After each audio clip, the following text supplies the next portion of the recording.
Like I said in video 1, this is not a paleo diet series. You probably guessed that already by the multiple criticisms I've levelled at the diet. But the other way you know this isn't a paleo diet video series is that I'm now going to leap into describing a ton of other aspects of primal living. We've largely sorted out our diet, but that's only one small part of the story. Next up, exercise. Here's the problem with modern exercise. We spend 24 hours a day, 3 days a week, and 23 hours the other 4 days doing absolutely nothing, or at least very little. We may walk a little, but the majority of our time is spent either sitting at a desk at work or sitting on a sofa watching TV. But then, for those few hours, we go absolutely crazy. After doing nothing all day, we suddenly throw ourselves into the gym and work like crazy for 40 to 60 minutes. Then we do nothing again. What's more is that the exercise we do is nothing like the body is used to. The exercise we do involves sitting down still and pushing against a handle, or it involves running on a treadmill. Even if we run in shoes on the pavement, this isn't what our body is designed for. Then we go back to sitting around all day. And we wonder why we have no energy and why it's so hard for us to get our energy levels up. And we wonder why we're still struggling to lose that weight and build muscle. But now take a look at your cat or your dog.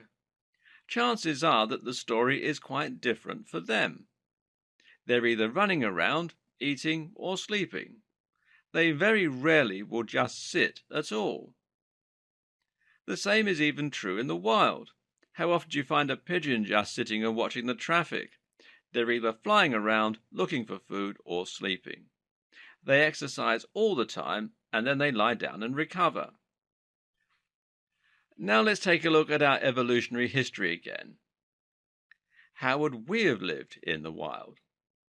Well, we certainly wouldn't have spent all day looking at computers. In fact, we probably wouldn't even have sat.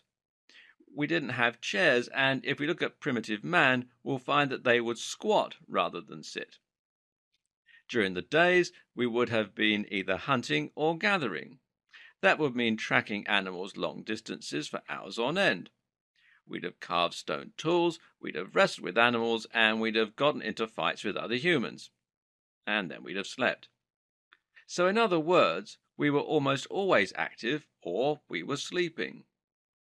Before that, we would have climbed trees. It's only 3 million years ago that we were still climbing, and primitive man would likely have climbed many craggy rocks, and so on. We adapt to the lifestyle we have. If you spend all your time sitting down doing very little, then you'll become efficient at doing that. That means you'll find doing other, more interesting things difficult, and you'll be low on energy all the time, which means you'll never be likely to break out of the rat race. Now consider how incredible you could be. A mountain goat is able to run across cliff faces with incredible agility and will never fall. Why? Because it's been doing that its whole life, and it has adapted that way. Its muscle memory is finely tuned and honed. You could be so much more than you are right now. Instead of being a fat office worker, it's time to start becoming a highly toned warrior. So the bottom line is this. Our current workout programs are not enough. You can't make up for a lifetime of sitting by working out for an hour every other day. We need to start training more throughout the day and becoming more active. Of course, that's not easy when your boss demands that you don't do press-ups on your desk, so what can you do instead? One way to do this is with something called incidental training, or nano workouts. Incidental training means that you turn everyday activities into a training opportunity, and you make those simple things a little harder and more challenging. For instance, if you're waiting at the bus stop, why not do some calf raises on the curb? Why not do 5 pull-ups every time you walk through a doorway that has a pull bar installed? And the old classic, Why not take the stairs instead of the lift or elevator? You can also multitask in order to start introducing more activity into your life. For example, when you get a call from a friend and you know it's going to be a 20-minute chat at least, why not leave the house and go for a walk? Presupposing, of course, that your friend is calling you on your mobile. And if you're watching TV, why not do some sit-ups or some spinning at the same time? Another tip is to take up some more active hobbies. Playing sports is a fantastic way to exercise that doesn't feel like work. Likewise, you could take up dance. These are rewarding social activities that will see you burn several hundred additional calories once or twice a week. This makes such a difference to your fitness, energy levels, mood, and weight loss that you won't believe the changes. A lot of people come to me for training and diet advice, and often they seem very distressed at the fact that they're following all the advice, eating healthily and exercising often, but they can't lose any weight. My cousin was one such person. She couldn't lose the weight despite going to the gym 3 times a week and avoiding all junk food. Meanwhile, you have my wife, who never works out, who eats a lot of dessert, and who is consistently a UK size 8. What's the difference? I gave them both a fitness tracker, and we quickly saw the difference. My cousin will get the tube, that's what we call the subway here in London, outside of her house. She would ride no distance down the road and then work all day. Then she'd go to the gym or maybe come home. My wife, on the other hand, has a 10-minute walk this end and a 20-minute walk the other. She also power walks because she's very conscientious. She stands all the way on the tube, which is 40 minutes either way, and she walks 10 minutes there and back to get her lunch. My wife was averaging over 10,000 steps a day, whereas my cousin was managing 2,000. Meanwhile, my wife would often go for walks in the evening, and we were attending a dance class at the same time. And at the weekends we almost always travel somewhere to visit friends, which tend to be very active too. In short, my wife's lifestyle was just far more consistently active. She didn't choose to work out or diet, but simply by living. Now, imagine if you could start to consciously introduce much more activity throughout your day.